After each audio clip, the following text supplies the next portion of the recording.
नमस्कार. आज 22 डिसेंबर 2024 वार आहे रविवार. लोकसत्ता आणि इंडियन एक्सप्रेस वृत्तपत्र विश्लेषणमध्ये आपलं स्वागत आहे. आज रविवार असल्याकारणाने एडिटोरियल आणि संविधान भान येत नाही, त्यानिमित्ताने आपण लोकसत्ता स्किप करत आहोत. बाकी विशेष पेजवरती काही घटनाक्रम आहेत किंवा थोडेसे लेख आहेत जे की स्वतः तुम्ही वाचून घेऊ शकता. त्यामध्ये काही एक्सप्लेन करण्याची आवश्यकता नाही आहे. त्यानिमित्ताने आपण आजचा लोकसत्ता स्किप करतोय. पण आजचं इंडियन एक्सप्रेस आपण चांगला डिटेल देता पाहणार आहोत. 2-3 बातम्या आहेत ज्या की अगदी महत्त्वपूर्ण आहेत व प्रिलिम्स आणि मेन्ससाठी खूप गरजेच्या आहेत. डन. तर पहिली बातमी पहा. काल मंत्रिमंडळ जे पोर्टफोलिओ आहेत ते विभागणी करण्यात आलेली आहे. फडणवीस यांच्याकडे होम मिनिस्ट्री देण्यात आलेली आहे, अजित फायनान्स मिनिस्ट्री, तर शिंदे यांच्याकडे अर्बन वर्क्स आणि हाऊसिंग ही मिनिस्ट्री देण्यात आलेली आहे. व अगदीच पहा, शिंदे म्हणजे महत्त्वपूर्ण जे पोर्टफोलिओ आहेत ना ते शिंदे गटाकडे केलेले आहेत. नेक्स्ट न्यूज आहे स्पॉटलाईट ऑन स्पायवेअर कंपनीज. पहा, 2019मध्ये मेटा या कंपनीने व्हॉट्सॲप विकत घेतलं, बरोबर. मग अगदी त्याच दरम्यानच्या काळामध्ये 2021मध्ये आपल्याला काय समजलं की व्हॉट्सॲपला हॅक करण्यात आलेला आहे व पेगासस हे व्हायरस जे आहे ते व्हॉट्सॲपमध्ये सोडण्यात आलेलं आहे.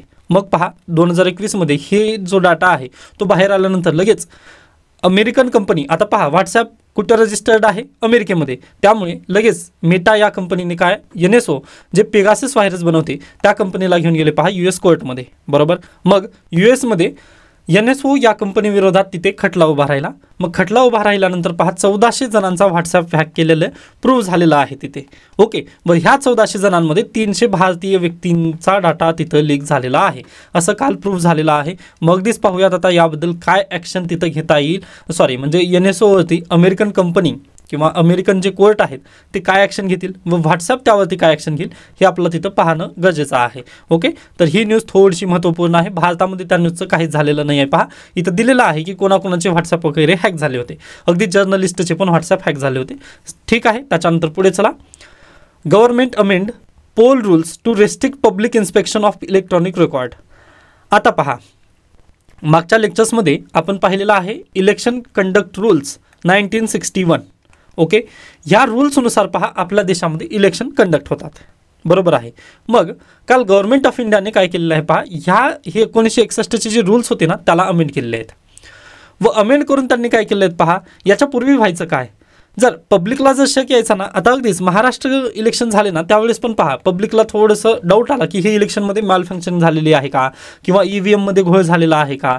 त्यामुळे अगदीच पहा जे NGOज आहेत ना ते समोर यायला लागले, जसं ADR आहे, बरोबर. मग ते समोर यायला लागले व त्यांनी डाटा मागू लागले इलेक्शन कमिशन ऑफ इंडियाकडून. मग आता गव्हर्नमेंट ऑफ इंडियाने काय केलं आहे त्यावरती डायरेक्टली पब्लिकली बॅनच करण्याचा प्रयत्न केलेला आहे. जसं की पहा, आता इलेक्शन कंडक्ट झाल्यानंतर जे कोणते NGOज असतील किंवा जे MPs MLAs आहेत जे की अगदीच पडलेले आहेत म्हणजे हारलेले आहेत ते काय मागू शकत होते पहा, पूर्वी डाटा मागू शकत होते इलेक्शन कमिशन ऑफ इंडियाकडे 1961च्या रूल्सनुसार. पण आता गव्हर्नमेंट ऑफ इंडियाने काय म्हटलं की आता तुम्हाला डाटा मागता येणार नाही. हां, तुम्हाला फॉर्म 17C हे मागता येईल ज्यामध्ये फक्त डाटा किती जणांचा आहे हे तेवढं दिलेलं असेल, पण त्यामधील CCTV रेकॉर्ड वगैरे असतील किंवा तिथे माल फंक्शनिंग झालेली आहे का ही संपूर्ण जो काही डाटा असेल ना ते तुम्हाला कोणालाही इलेक्ट्रॉनिक डाटा आता कोणालाही मागता येणार नाही किंवा RTI टाकून तुम्ही तशा पद्धतीने इलेक्शन कमिशन ऑफ इंडियाला परेशान करता येणार नाही असं त्यांनी काल नवीन चेंजेस त्यांनी केलेले आहेत. मग हे चेंजेस झाल्यानंतर काय होणार आहे पहा, तर अगदीच पहा याच्यापूर्वीच EVM बद्दल जनतेमध्ये काय आहे साशंकता निर्माण झालेली आहे. त्याच्यानंतर आपण आता इलेक्ट्रॉनिक रेकॉर्ड जे आहेत ते पण लपवत आहोत जनतेपासून. या 2 गोष्टींमुळे काय होणार आहे इलेक्शनमधील ट्रान्सपरन्सी कमी होत आहे. आय होप तुम्हाला समजत असतील. याच्या पूर्वीच्या लेक्चर्समध्ये मी काय म्हटलेलं आहे, EVM हॅक होत नाही ना, गव्हर्नमेंट ऑफ इंडियाला माहिती आहे किंवा इलेक्शन कमिशन ऑफ इंडियाला आत्मविश्वास आहे ना त्यावरती. तर मग EVM बद्दल तुम्ही काय करायला पाहिजे पहा, युनिव्हर्सिटीजमध्ये वगैरे जाऊन किंवा कॉलेजेसमध्ये वगैरे जाऊन तिथे कॉम्पिटिशन लावायला पाहिजे की EVM ज्यांना हॅक करेल त्याला आम्ही 2 लाखाचं बक्षीस वगैरे तिथं देऊ, असं तिथं हॅकथॉन वगैरे स्पर्धा घेणं गरजेचे आहेत. पण ते करत आहे का इलेक्शन कमिशन ऑफ इंडिया किंवा गव्हर्नमेंट ऑफ इंडिया, तर बिलकुल नाही. पण याच्या उलट आता काय करत आहेत, जर तुम्ही डाटा मागितला तर तुम्हाला डाटा देता येणार नाही. 1961च्या रूल्सलाच त्यांनी अमेंडमेंट करत आहेत. त्यामुळे काय होत आहे पहा, इलेक्शन कमिशन ऑफ इंडियावरचा जो विश्वास आहे ना तो कमी होत आहे आणि जे ट्रान्सपरन्सी आहे इलेक्शन कमिशनमध्ये ती आता खूप कमी झालेली आहे असं या रूल्समधून आपल्याला बेसिकली सांगता येतं. कारण हे ट्रान्सपरन्सीला कमी करणारा हा काल अमेंडमेंट तिथं झालेली आहे. ओके. त्याच्यानंतर पुढे चला, lower GST on food delivery and insurance deferred many rates on popcorn varieties neuro. पहा अगदीच झालेलं कालच्या लेक्चरमध्ये पण आपण म्हटलेलं होतं की काल GSTची परिषद होणार होती 55वी व ती पार पडली. मग त्या बैठकीमध्ये काही निर्णय घेण्यात आले का? पहा, टॅक्स रेट तर कमी झालेले नाही आहेत, पण PVRला वगैरे गेल्यानंतर जे पॉपकॉर्न तुम्ही मागवता ना त्यावरती आता 18% GST लागणार आहे. त्याच्यानंतर अगदीच जर तुम्ही जुनी कार विक्री करणार असाल तर तिथं 18% GST लागणार आहे. म्हणजे टॅक्सचे रेट आहेत ना ते वाढलेले आहेत. बाकी पहा, अगदी जे फूड डिलिव्हरी वगैरे आहे त्यावरती आपल्याला वाटलं होतं कमी होईल म्हणून, पण ते काहीही कमी झालेलं नाही आहे. हां, नमकीनवरती 5% GST असेल, तर साल्ट बेस्ड जर पॉपकॉर्न वगैरे असतील तर त्याच्यावरती 5% GST आहे. त्याच्यानंतर अगदीच पुढे गेल्यानंतर पहा, स्वीट किंवा प्रीपॅक्ड जे असतील त्यांच्यावरती 12% GST आहे. व अगदीच पहा, जे ॲडेड शुगर असतील, ओके, म्हणजे ॲडेड शुगर जे कंपोनंट्स वगैरे असतील ना त्यावरती 18% GST यांनी लावण्याचा प्रयत्न कालच्या GST परिषदेमध्ये झालेला आहे. त्यामुळे एकंदरीत सांगता काय येतं की जे GST स्लॅब आहेत ना ते खूप वाढलेले आपल्याला बेसिकली दिसत आहेत. किंवा मी याच्यापूर्वी म्हटलं ना की जी जुनी कार आहे, जर जुनी कार विकत असाल ना तर त्यावरती तुम्हाला 18% GST द्यायचा आहे. म्हणजे अगदीच पहा, हे थोडंसं कुठंतरी ना आपण जे कालचा लाफेर कर्व पाहिला पहा, तर अगदीच तसं होतं. मग कोणी व्यक्ती जुनी कार विकून नवीन कार घेऊ शकत नाही. पहा, आता अगदीच माझ्याजवळ कार आहे, पहा अगदीच आपण काय म्हणत 15 वर्ष चालते, तर अगदी पहा माझ्याजवळ 2016ची कार आहे असं मी कन्सिडर केलं. मग मला नवीन कार घेण्याची इच्छा आहे, पण आता जर मी मार्केटमध्ये ही कार विकायचं जर म्हटलं तर मला परत 18% GST द्यावं लागेल. मग मी तसं ॲक्शन घेईल का? नवीन कार मी विकत घेईल का? तर घेणार नाही ना. जी जुनी कार आहे ना तिलाच जास्त यूज करण्याचा प्रयत्न करेन मी. मग हे प्रॉब्लेम झालेला आहे. पहा, सरकारने काय केलं आहे, नवीन जुनी कार जर विकत असाल तर तिथं 18% GST तुम्हाला लावणं गरजेचं, लावण्यात आलेलं आहे. यामुळे पहा, जे नवीन कार आहे किंवा जे मॅन्युफॅक्चरिंग इंडस्ट्री आहे ना यावरती त्याचा इम्पॅक्ट नक्की पडेल. ओके, त्यामुळेच मी काल तुम्हाला लाफेर कर्व समजावून सांगितलं होतं की जर तुम्ही जास्त टॅक्स जर वाढवलात ना तर जनता तिथं नाखुश होईल व अगदीच पहा टॅक्स देणार नाही व जनताने कमी होईल. अगदी त्या पद्धतीने होणार आहे. पहा, इथे जर तुम्ही जर तुम्ही जुन्या कारवरती जर टॅक्स लावत असाल, म्हणजे विक्री जर करत असताना जर तुम्ही टॅक्स लावत असाल ना तर कोणी कारच विकणार नाही आहे. ओके, व कार विकणार नाही त्यामुळे कार नवीन घेणार नाही कोणी, व नवीन कार जर घेणार नाही तर GDP जर तुमचं दर जे आहे ते कमी होईल का जास्त होईल? तर अगदीच पहा कमी होणार आहे, कारण मॅन्युफॅक्चरच होणार नाही. मॅन्युफॅक्चर होणार नाही त्यामुळे पहा कारखाने बंद पडतील. कारखाने बंद पडले त्यामुळे अनएम्प्लॉयमेंट होईल. परत जे इकॉनॉमीचं चाक आहे ना ते तशाच पद्धतीने थांबेल. त्यामुळे पहा, टॅक्स बेस्ड इन्कम तुम्ही वाढवू नका. तर कोणतं इन्कम वाढवणं गरजेचं आहे? पहा, तर अगदीच जे सबसिडी वगैरे ना ते कमी करा तुम्ही. बाकी जे अन्य GDP मधून जे इन्कम वगैरे तुम्हाला डेव्हलप होणार आहे ना त्यावर तुम्ही थोडंसं आत्मनिर्भर होणं गरजेचं आहे. डायरेक्टली टॅक्सच्या पैशातून जर तुम्ही उत्पन्न जर कमावत असाल ना तर ते योग्य साईन नाही. आपली इकॉनॉमी चांगल्या पद्धतीने फ्लरिश करू शकत नाही. ओके, आय होप हा पॉईंट तुम्हाला कालच्या लेक्चरमधून आजच्या लेक्चरमधून अगदी योग्यरित्या समजलेला असेल. ओके, त्याच्यानंतर पुढे चला.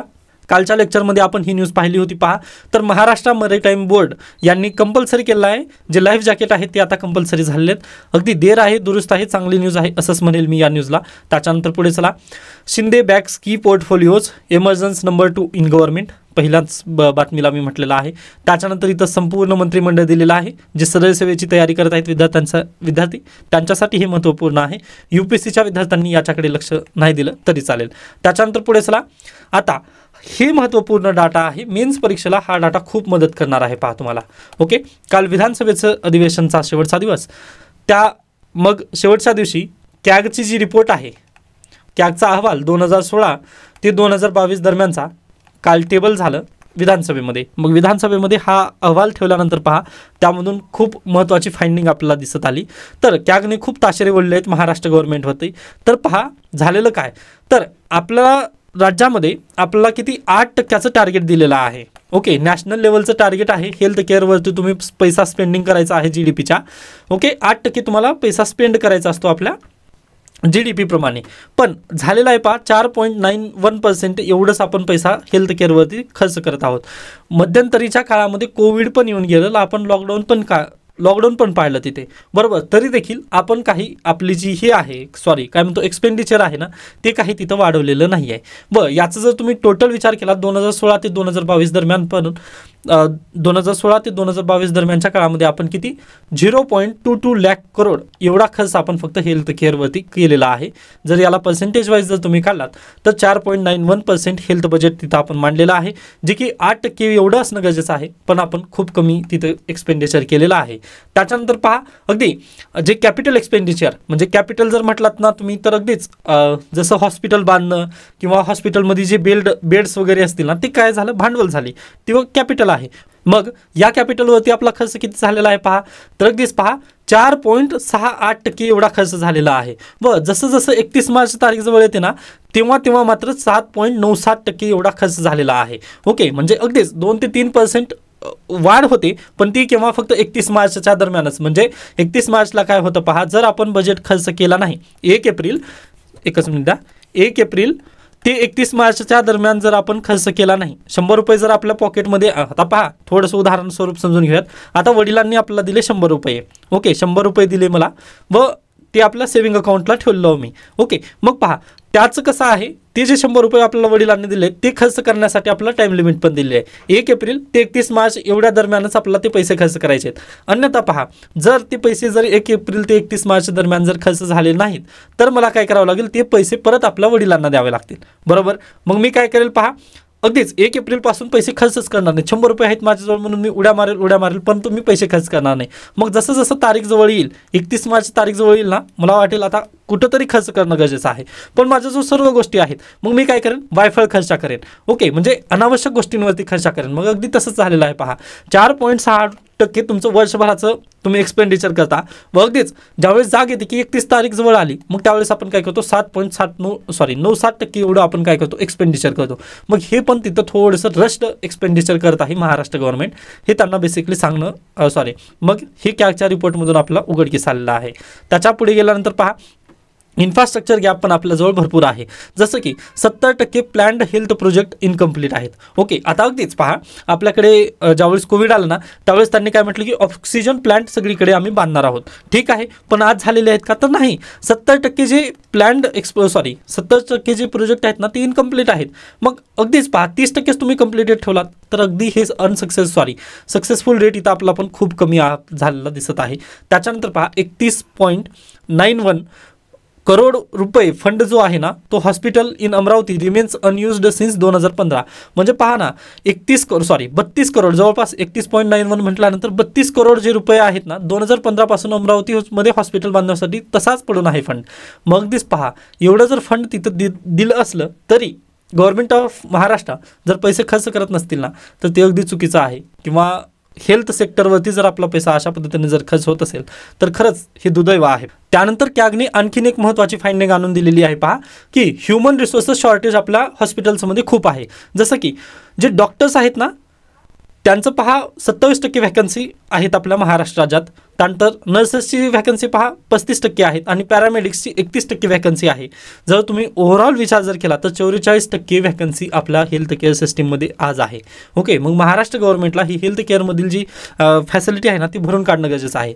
याच्याही पुढे गेल्यानंतर पहा, आता ही तर खूप भयावह आकडेवारी आहे, जे की प्रायव्हेट हॉस्पिटल्स आहेत ना, त्याच्यामध्ये विदाऊट लायसन्स असणारे डॉक्टर तिथं भरपूर कामाला आहेत. किंवा अगदी तशाच पद्धतीने आपल्या महाराष्ट्रामध्ये विदाऊट लायसन डॉक्टर्स तिथं ऑपरेट करत आहेत. मग याच्यापेक्षा दुर्दैव आपल्याकडे काय असेल. ओके, ग्रामीण भागामध्ये तर आता हे सर्रास दिसेल पहा. तर अगदीच कॅगने हा अहवाल दिलेला आहे व हा जो अहवाल आहे ना, तो लास्टच्या दिवशी आलेला आहे, विधानसभेमध्ये लास्टच्या दिवशी आलेला आहे. व सध्याला पहा, ऑपोजिशन खूपच वीक झालेलं आहे, त्यामुळे याबद्दल तर आंदोलन होणार नाही, त्याची तर शाश्वती आपल्याला नक्कीच मिळाली असेल. पण पहा, महाराष्ट्र गव्हर्नमेंटला यावर लवकरात लवकर ॲक्शन घेणं खूप गरजेचं आहे. अन्यथा हेल्थ केअर सिस्टीम जी आहे ना, ती पूर्ण खाली रसातळाला जाईल पहा. ओके, म्हणजे 44% व्हॅकन्सी ऑलरेडी आपल्याला दिसत आहेत. त्यानंतर प्रायव्हेट हॉस्पिटलमध्ये पण ज्यांचं जो लायसन नाही असे लोक तिथं काय करत आहेत, म्हणजे प्रॅक्टिस तिथं चालू आहे डॉक्टर्सची. तर अगदी हे चुकीचं आहे. त्याच्यानंतर पहा, लॅक ऑफ फायर सेफ्टी. आता मला हे वाचत असताना ना, लास्ट इयरचा आपला मुंबईमधील जो फायर ॲक्सिडेंट झाला होता तो आठवला. तर अगदीच पहा, त्यानंतर अगदीच पहा, आय थिंक यूपीमध्ये पण अशाच पद्धतीचं एक ॲक्सिडेंट झालं होतं, आय थिंक याच महिन्यात झालेला आहे. बरोबर, मग पहा, फायरचे जे सेफ्टी नॉर्म्स आहेत ना, ते आपण पाळतच नाही आहे. किंवा जे हॉस्पिटल्स आहेत तिथे फायर सेफ्टी नॉर्म्स पाळण्यात येत नाहीत. मग हे पण खूप चुकीचं आहे पहा. त्याच्यानंतर बायोमेडिकल जे वेस्ट आहे ना, त्याच्यामध्ये पण मिसमॅनेजमेंट होत आहे आपल्या महाराष्ट्र राज्यात. तर हे जे विकनेस आहेत ना, यावर थोडंसं महाराष्ट्र राज्य सरकारला काम करणं गरजेचं आहे. आता हे एवढी तुम्हाला स्क्रीनशॉट काढून ठेवणं खूप गरजेचं आहे पहा. लोकसत्तामध्ये हा पॉईंट आलेला नाही आहे. आता उद्या परवा वगैरे याबद्दल लेख येतील, पण आज घडीला हे घेणं गरजेचं होतं. त्यानिमित्ताने मी आणलेलं आहे. प्लीज ही स्क्रीनशॉट तुम्ही काढून ठेवा. हे डाटा पॉईंट आहे. व आता या डाटा पॉईंटला अनुसरून तुम्हाला काय लिहायचं आहे, ॲन्सर लिहायचा आहे. आता विकनेस तुम्हाला समजलेले आहेत पहा, की आपल्याकडे काय डॉक्टरांकडे लायसन्स नाही आहेत, त्यानंतर फायर सेफ्टीचे नॉर्म्स नाही आहेत, बायोमेडिकल वेस्टेजेस जास्त आहेत. मग आता हे समजले ना तुम्हाला. आता यावरून तुम्ही ॲन्सरमध्ये सोल्युशन लिहिण्याचा प्रयत्न नक्की करू शकता व मला अगदीच पहा टेलिग्रामला तुम्ही तुमचं ॲन्सर मला सेंड करू शकता. ओके, तर प्लीज हे ॲन्सर जे MPSC राज्यसेवा 2025चे विद्यार्थी आहेत ना त्यांनी नक्की लिहिण्याचा प्रयत्न करू शकता. मी तुम्हाला प्रॉब्लेम दिलेत, फक्त तुम्हाला सोल्युशन लिहायचं आहे. इंट्रोडक्शन लिहू नका किंवा कन्क्लुजन लिहू नका, काहीही न लिहिता तुम्ही प्रॅक्टिस करू शकता. ओके, आता आय होप तुम्ही याचे सोल्युशन मला नक्की रात्रीपर्यंत सेंड कराल. त्याच्यानंतर पुढे चला. काल इंडिया फॉरेस्ट रिपोर्ट पब्लिश झाली. आता ही रिपोर्ट कोण पब्लिश करतं बरं, तर मिनिस्ट्री ऑफ एन्व्हायरमेंट. हा पॉईंट लक्षात ठेवायचा आहे. त्याच्यानंतर ही किती वर्षाला येते, 2 वर्षाला. बायएनियल ही रिपोर्ट असते. डन, हे 2 पॉईंट लक्षात ठेवा. त्याच्यानंतर या रिपोर्टमध्ये की पॉईंट्स काय सापडले ते पहा. तर अगदीच 156 square kilometre in India. Okay, forest जे आहे ना ते गेन झालेलं आहे, म्हणजे 156 स्क्वेअर किलोमीटरनी फॉरेस्ट आपलं वाढलेलं आहे. त्यानंतर 1289 स्क्वेअर किलोमीटर जे ट्री कवर आहे ना ते वाढलेलं आहे. 1289 स्क्वेअर किलोमीटर ट्री कवर वाढलेलं आहे आणि 156 स्क्वेअर किलोमीटर जे फॉरेस्ट कवर आहे ते पण वाढलेलं आपला बेसिकली ह्या फाइंडिंगमध्ये दिसलं. पण याच्या बदल्यात लॉस किती झाला ते लक्षात घ्या. It is recorded a complete loss of 3656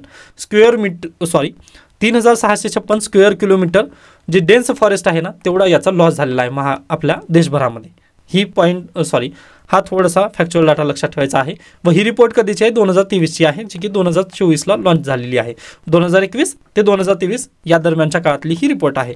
done, I hope हा पॉईंट तुम्हाला अगदी योग्यरित्या समजलेला असेल. त्याच्यानंतर आता maximum increase in forest cover ते लक्षात घ्या. छत्तीसगड पहिल्यावरती झालेला आहे, किंवा म्हणजे छत्तीसगड अगदीच त्याचं फॉरेस्ट वाढलेलं आहे. 683.62 स्क्वेअर किलोमीटरनी वाढलेलं आहे. उत्तर प्रदेश नेक्स्ट नंबरला आहे, ओडिसा 3rd नंबरला आणि राजस्थान 4th नंबरला. हे पहिले 4 राज्य तुम्हाला लक्षात ठेवायचे आहेत. आणि शेवटचे 4 राज्य पहा ज्यांचं फॉरेस्ट शेवटचे 4 म्हणता नाही, पण जास्तीत जास्त लॉस कोणाचं झालं ते लक्षात घ्या. मध्य प्रदेशचं सर्वात जास्त झालेलं आहे फॉरेस्ट लॉस.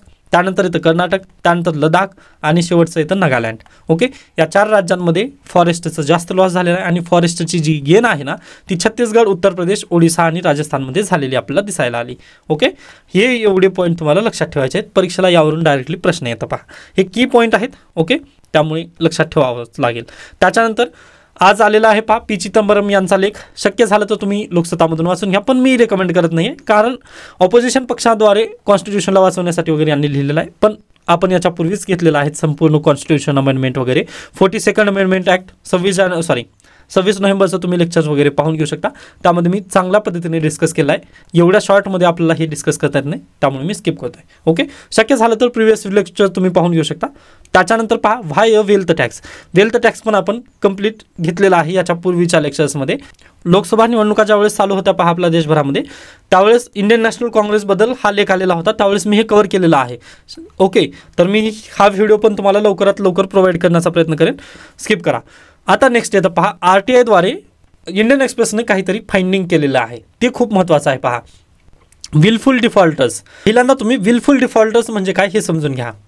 पहा ज्यांच्याकडे इच्छा आहे, ज्यांच्याकडे पैसा आहे पण इच्छा नाही, अशांना आपण काय म्हणतो, विलफुल डिफॉल्टर्स. ओके, डिफॉल्टर म्हणजे काय, आता ही बेसिकली कशाबद्दल आहे तर पहा आपण बँकेकडून लोन घेतलं आहे. ओके, बँकेकडून लोन घेतलं, मग लोन घेतल्यानंतर माझ्याकडे पैसा आहे पण माझी इच्छा नाही, याला काय म्हणतात, विलफुल डिफॉल्टर्स. ओके, ह्या लोनची परतावा माझ्याकडे पैसा असताना पण मी जर लोन परतावा करत नसेल ना तर याला आपण काय म्हणतो, विलफुल डिफॉल्टर्स. ओके, मग हे विलफुल डिफॉल्टर्सची यादी किंवा ही जी रिपोर्ट आहे ती RTIद्वारे आपल्या इंडियन एक्सप्रेसनं आणलेली आहे. RBIने दरवर्षी पहा याच्यापूर्वी डाटा रिलीज करायची, पण शक्तिकांता दास यांनी हे काहीही केलं नाही. मग आता काय केलं, इंडियन एक्सप्रेसने स्वतःहून RTI टाकली व RTIमधून ही धक्क करणारी आकडेवारी आणलेली आहे. पहा तर 2664 जे कॉर्पोरेट सेक्टरमधले जे व्यक्ती आहेत ना, तर 1.96 लाख करोड रक्कम जी बँकेची आहे ना